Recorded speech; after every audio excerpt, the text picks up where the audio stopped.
Clare Daly. Thanks, Ceann Comhairle. Taoiseach, I think it's important to take this opportunity to bring a bit of balance into the discussions around the visit of the US President and his wife, given the almost unprecedented slobbering over them that the nation has been exposed to over the last number of days. And it's really hard to know which is worse, whether it's the outpourings of the Obamas themselves or the sycophantic fawning over them by sections of the media and the political establishment. We've had separate and special news bulletins by the state broadcaster to tell us what Michelle Obama and her daughters had for lunch in Dublin.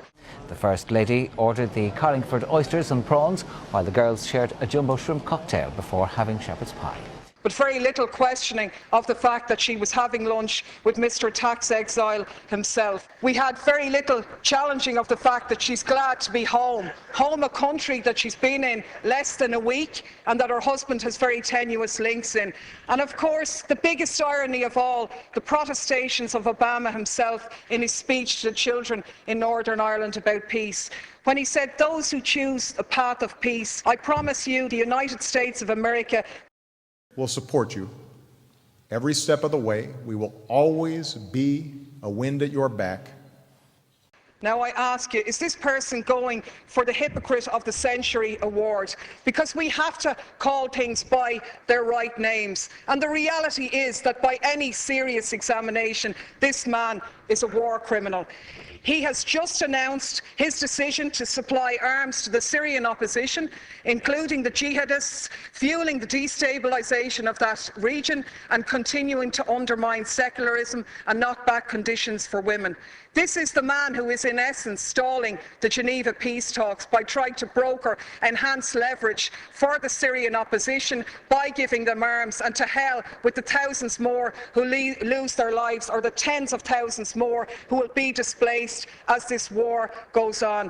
This is the man who has facilitated a 200% increase in the use of drones, which have killed thousands of people, including hundreds of children. And you, Taoiseach, you are the one who's turned a blind eye on these activities. You've talked about the G8 being an opportunity to showcase Ireland. But is it not a reality that you have showcased us as a nation of pimps, prostituting ourselves in return for a pat on the head? To be honest with you, we were really speculating this morning whether you were going to deck the cabinet out in leprechaun hats decorated with a bit of stars and stripes to really mark abject humiliation here. So my question to you, Taoiseach, is as follows.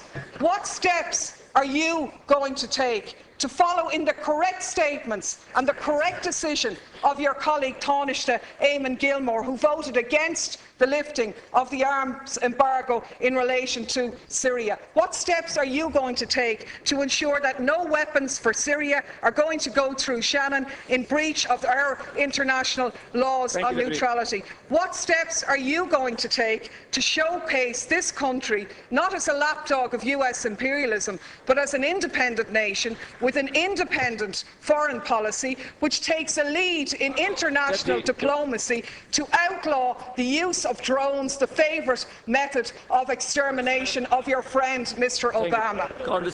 1 minute, Deputy. Thanks, Ceann Comhairle. Of course, I said nothing about the Northern Ireland peace process, a process which everybody supports, but is not one that gives you a licence to do whatever you like anywhere else around the globe. There isn't much peace in Iraq, where 26 people lost their lives yesterday. There isn't much peace in Afghanistan. There isn't much peace in Pakistan, and there certainly isn't much peace in Syria. And the side I'm on in Syria is the one, and what I agree with is the statement by Oxfam, where Oxfam said sending arms to the Syrian opposition won't create a level playing field. Instead, it further risks fueling an arms free-for-all, where the victims are the civilians of Syria. Our experience tells us that the crisis will only drag on for longer if arms are poured in. And that's in essence what the Americans have done here. I can only take from your non-answer to the question that you were asked is that you're going to take no steps to ensure that those arms will not be sent through Shannon in breach of our neutrality. You said here last week no arms ever came through Shannon. How do you know that, seeing as no investigations take place? The reality is, in 2012, 548 US planes landed in Shannon. How do you know what was on them if you haven't examined them?